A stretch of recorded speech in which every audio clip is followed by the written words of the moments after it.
O JPB1 dá início agora à rodada de entrevistas com candidatos ao governo do estado da Paraíba. Foram convidados os 5 que mais pontuaram na pesquisa IPEC. A ordem de participação foi definida junto com as assessorias. O comentarista político da Rede Paraíba de Comunicação, Laerte Cerqueira, participa comigo da entrevista. Bom dia, né, Laerte? Bom dia. Bom dia a você de casa.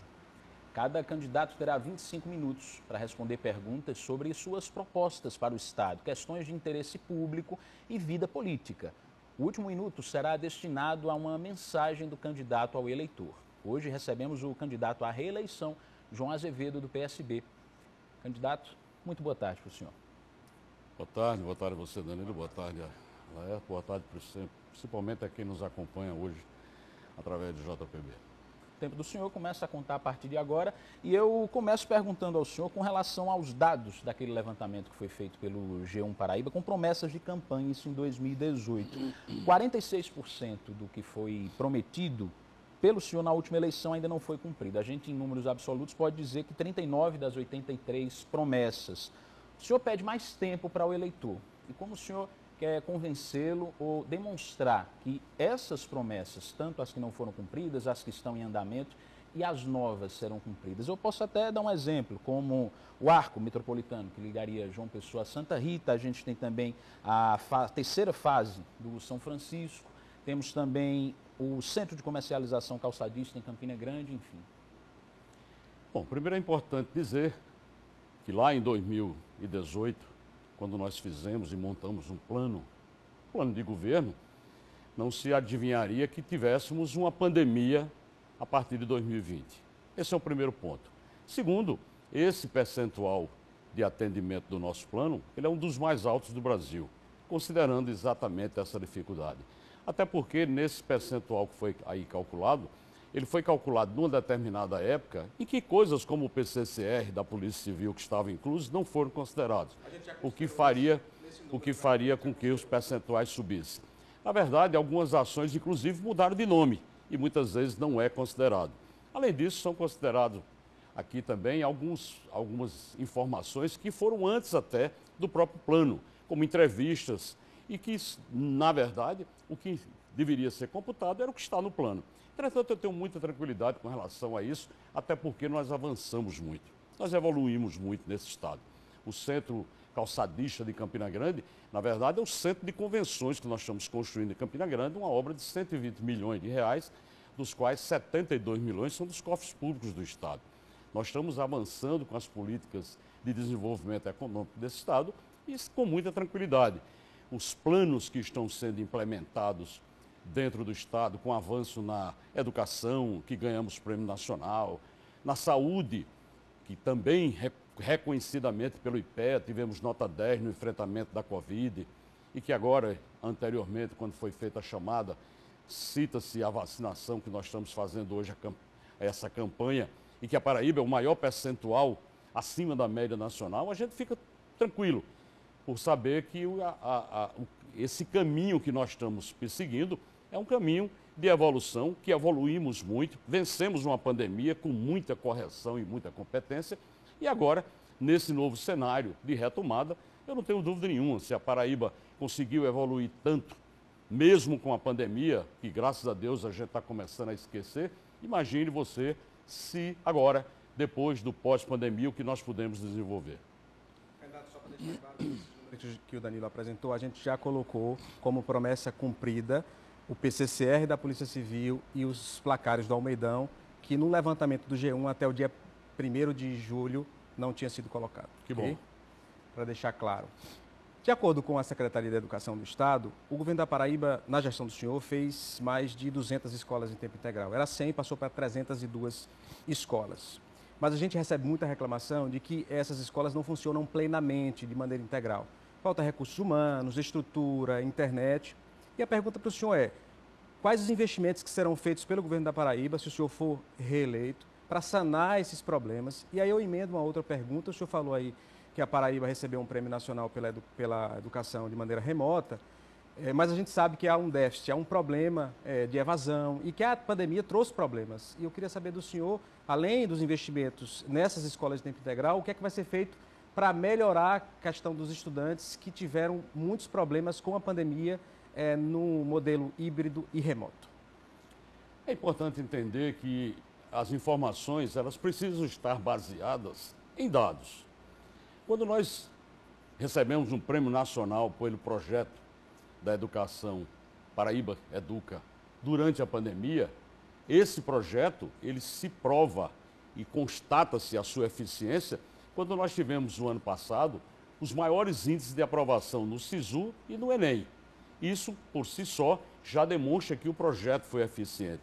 Coube, evidentemente, ao Estado implantar diversas ações para tornar isso possível. Eu entendo a educação como um processo completo, um sistema que vai desde a educação infantil, por isso que estamos construindo 213 creches na Paraíba, por isso que nós fazemos contrato e convênios com todos os municípios da Paraíba, apenas um município do estado não fez convênio com o estado da Paraíba, com o governo do estado, para a gente reforçar essa área de ensino fundamental 1.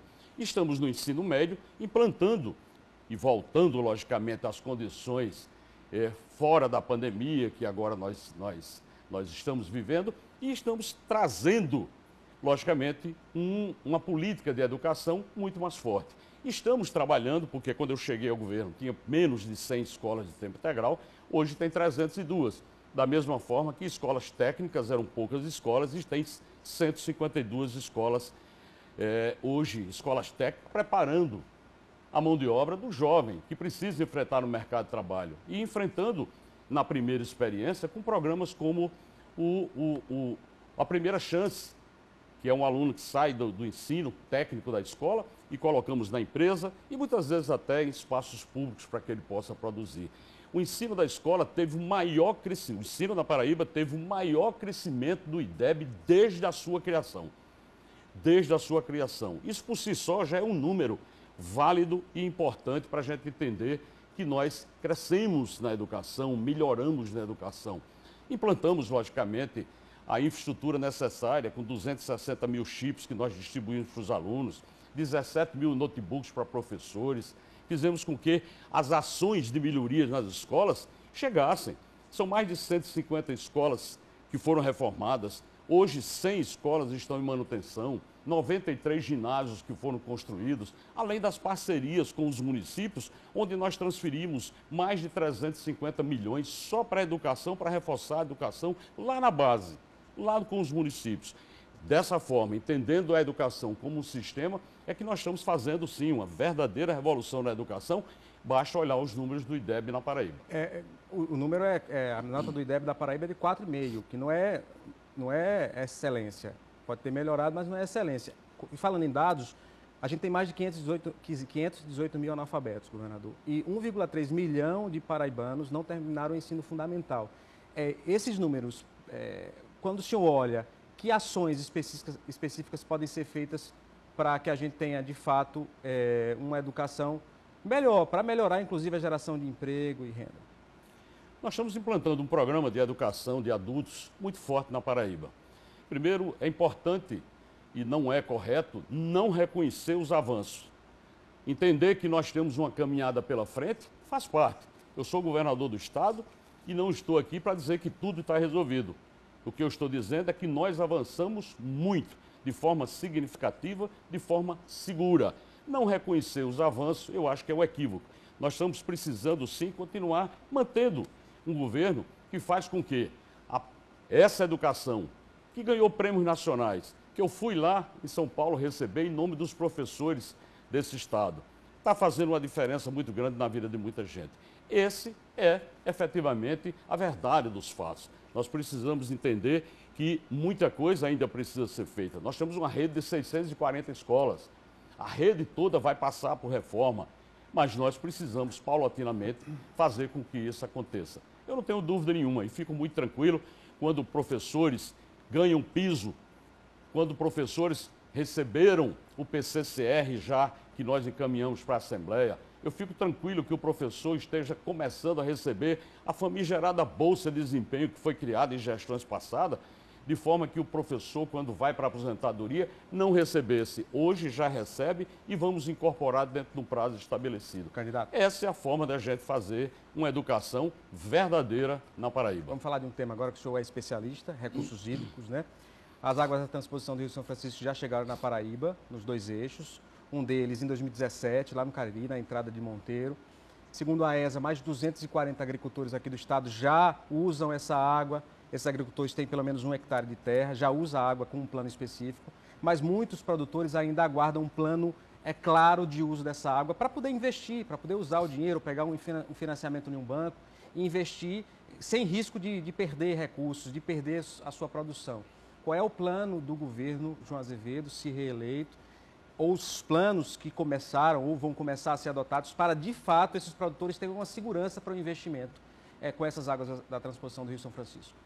É importante entender que os 2 eixos do São Francisco chegam na Paraíba, um em Monteiro e outro em Cajazeiras, já fornecem água para mais de 1 milhão de pessoas na Paraíba.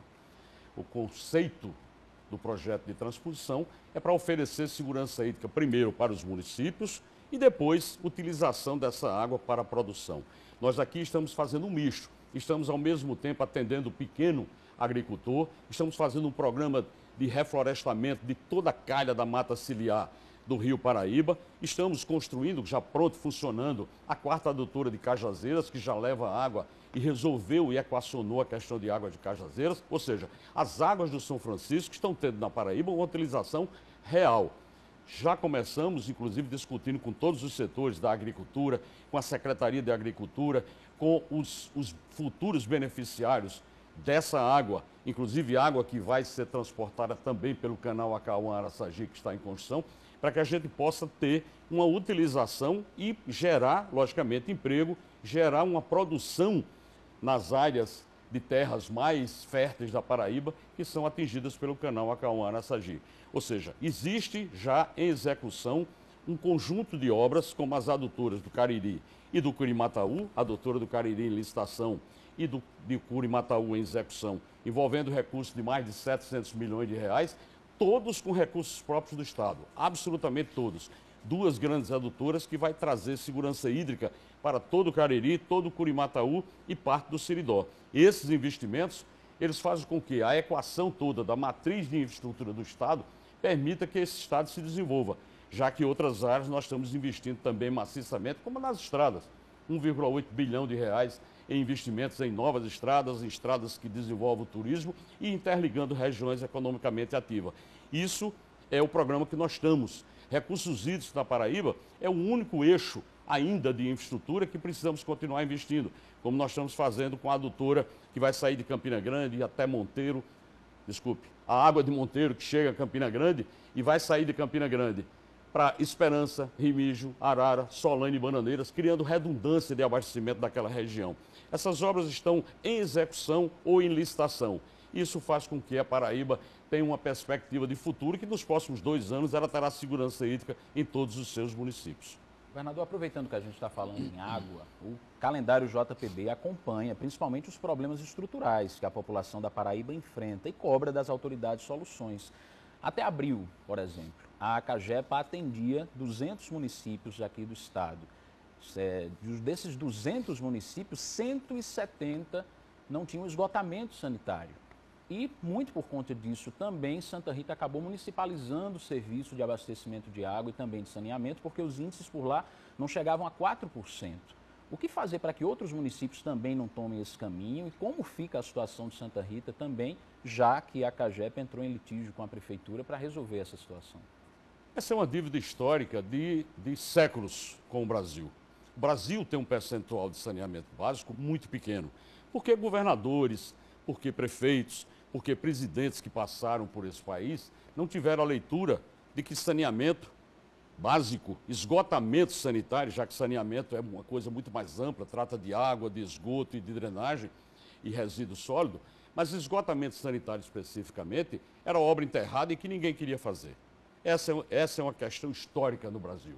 E nós estamos enfrentando hoje com muita tranquilidade, já que grandes cidades como João Pessoa têm índices que ultrapassam 80%. Campina Grande chega a mais de 90%, Guarabira também, percentual altíssimo. É lógico que essa demanda ela precisa de investimentos e são investimentos muito altos, que o poder público, nem tampouco o governo federal, tem recursos diretamente.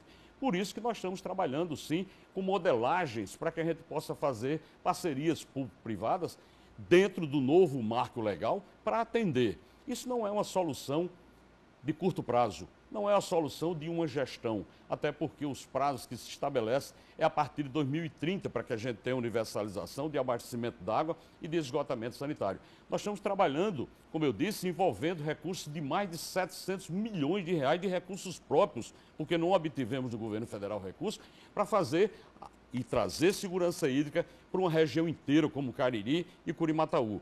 As obras de esgotamento sanitário, elas são mais do que necessárias e evidente. E nós estamos fazendo uma modelagem junto ao BNDES para tratar de parcerias público-privadas. Não é para tratar de privatização de Cagepa, não. Porque enquanto eu for governador, a Cagepa jamais será privatizada. Esse é um ponto que precisa deixar muito claro para não haver uma distorção da fala. Governador, desculpa. Nara? Eu queria, na verdade, emendar, porque a gente está falando de esgotamento sanitário e automaticamente fala de saúde, até porque é um efeito imediato quando a gente tem esgotamento. O senhor entregou recentemente o Hospital de São Bento. Há mais de 20 anos estava lá, eu tive lá, inclusive, estava lá e a obra estava paralisada, o senhor entregou. A equipe do senhor e o senhor comemora mais de 26 mil cirurgias feitas no Opera Paraíba. 30 mil. É porque num guia do senhor tem 26, no outro guia tem 30. Para não correr o risco, eu usei o número 26, que é o primeiro guia. 30 mil. Já atingiu 30 mil, segundo o senhor. O senhor comemora porque não tem mais fila, né? Pelo menos é o que diz o senhor. E há uma instalação de um tomógrafo no Hospital de Patos, Hospital do Bem, Hospital do Câncer, né? Apesar dessas ações, eu tive lá recentemente no Sertão, as pessoas ainda reclamam muito dessa necessidade de vir para Campina, para João Pessoa. Você vai em Soledade, você vê o que não falta lá, van trazendo pacientes para cá, para João Pessoa e para Campina. No plano do senhor, tem algo específico para a gente melhorar a situação no interior com relação à questão do trauma, dos traumatizados, né? Um hospital de trauma ou um hospital de alta complexidade, para que, de fato, esse problema que é histórico, eu discuto ele desde 2010, desde 2008, a gente consiga resolver? Que bom que você levanta isso desde 2010. A partir de 2022, nós estamos fazendo o que nós chamamos de interiorização da média e alta complexidade. Um cidadão lá em Cajazeiras que tivesse um infarto tinha que correr para João Pessoa, porque o único equipamento de hemodinâmica público estava em João Pessoa. O único. E nós implantamos em Campina Grande, que está lá, e só numa noite que eu passei lá, 7 pessoas foram atendidas e salvas. Nós implantamos um mesmo equipamento de hemodinâmica lá no Hospital de Patos, que começa a funcionar agora. Nós implantamos não um tomógrafo, mas uma rede de 15 tomógrafos pelo Estado para evitar exatamente esse passeio de paciente. Nós estamos levando equipamentos de videolaparoscopia para todos os hospitais da rede.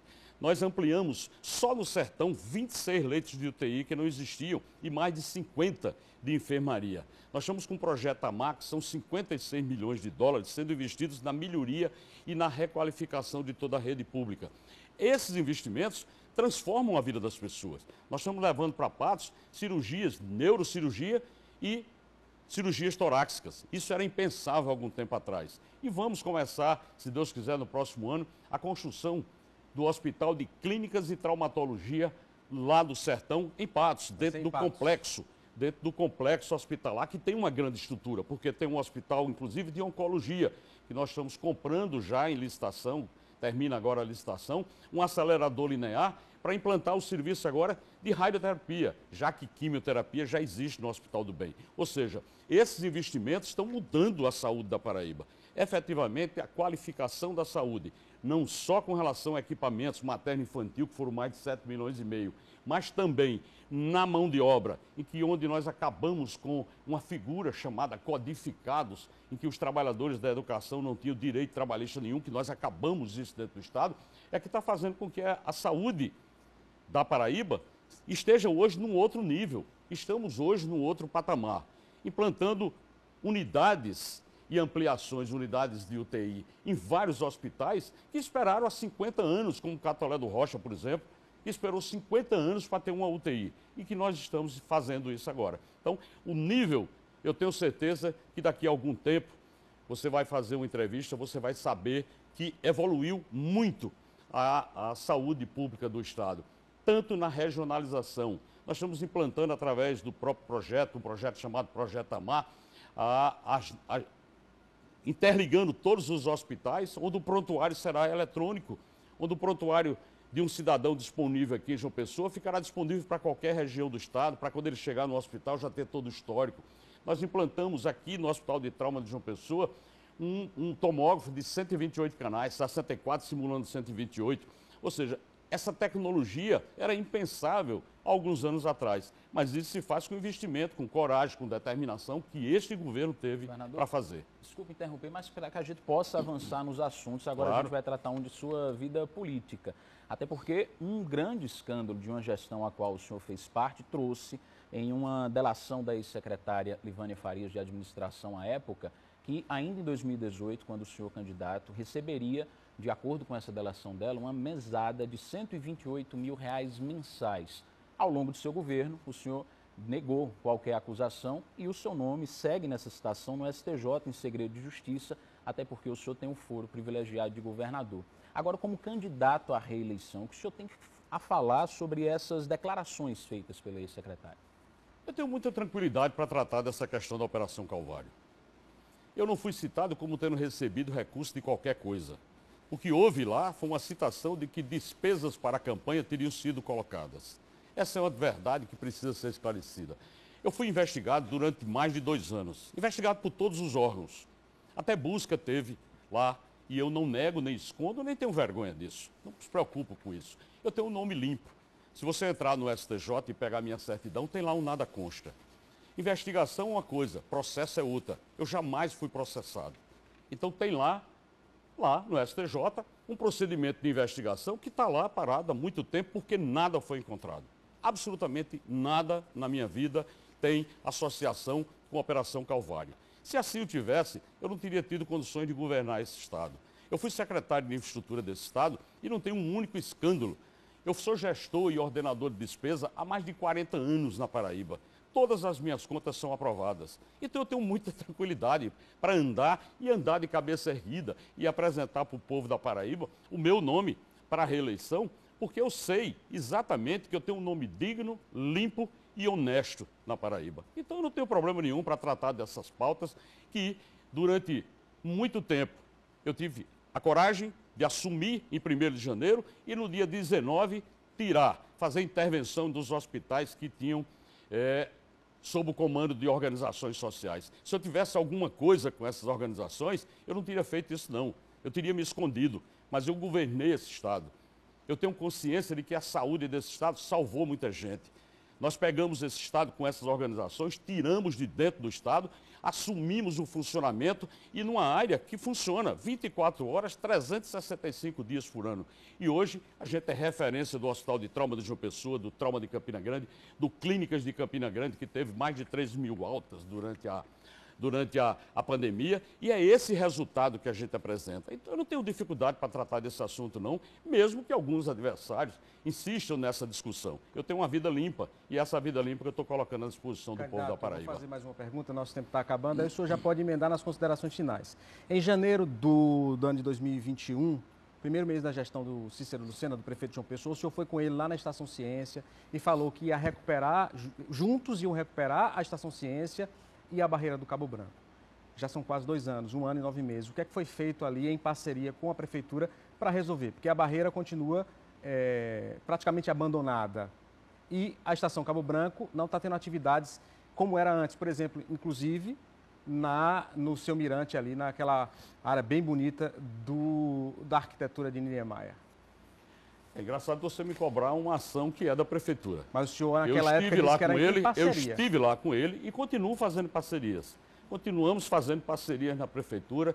São várias as parcerias que nós temos. Nós vamos começar o viaduto agora, ali próximo da Ceasa, para resolver um problema pendente de anos e anos e anos e anos e anos que temos hoje na mobilidade urbana. No caso da obra, a obra continua acontecendo e está sendo feita toda a proteção lá na barreira.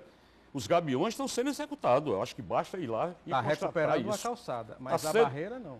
Não, eu acho que talvez você, como não entenda de engenharia, você não consiga entender que o gabião faz parte de um projeto de recuperação e recomposição. Mas isso na calçada, governador. Bom, aí se você me deixar também explicar... Fica à vontade. Né? Porque, na verdade, essa obra faz parte da proteção da falésia. E ela tem que começar ali na sua infraestrutura. E na infraestrutura, sendo feito todos os gabiões que precisam ser feitos ali. Eu não tenho dúvida nenhuma que as parcerias que eu tenho feito com a Prefeitura de João Pessoa, elas têm dado resultado. Elas têm dado resultado dentro de um programa como Opera Paraíba, que já fez 30 mil cirurgias e que a gente tem parceria com as prefeituras. Eu não tenho dúvida nenhuma que nós estamos avançando muito nesse estado. O senhor pode ficar à vontade agora para as considerações finais. Eu que agradeço o espaço. É sempre importante quando a gente tem a oportunidade de falar com as pessoas na Paraíba, de mostrar esse projeto que mudou a Paraíba. Eu não tenho dúvida nenhuma de que é muito melhor a Paraíba de hoje do que era em janeiro de 2019, quando eu recebi esse estado. É melhor em tudo. É melhor em educação, melhor em saúde, é melhor no cuidado das pessoas. 1.300.000 refeições sendo distribuídas todos os meses para quem está passando fome na Paraíba. Eu não tenho dúvida nenhuma que esse estado é melhor, até porque a segurança pública desse estado foi reconhecida como a melhor do Norte e Nordeste. São esses títulos, são esses reconhecimentos nacionais que nos habilita, que nos credencia a colocar o nosso nome para um projeto de reeleição que eu tenho certeza que a Paraíba vai confirmar. Então, no dia 2 de outubro, é 40.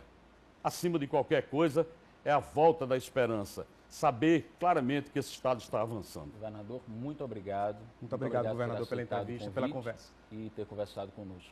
Obrigado também a Laerte. Até uma próxima, governador. O entrevistado de amanhã será Pedro Cunha Lima, do PSDB. E a seguir a gente traz as notícias policiais de destaque nesse início de semana. Infelizmente, um filho matou o pai no Cariri do Estado. A gente volta já.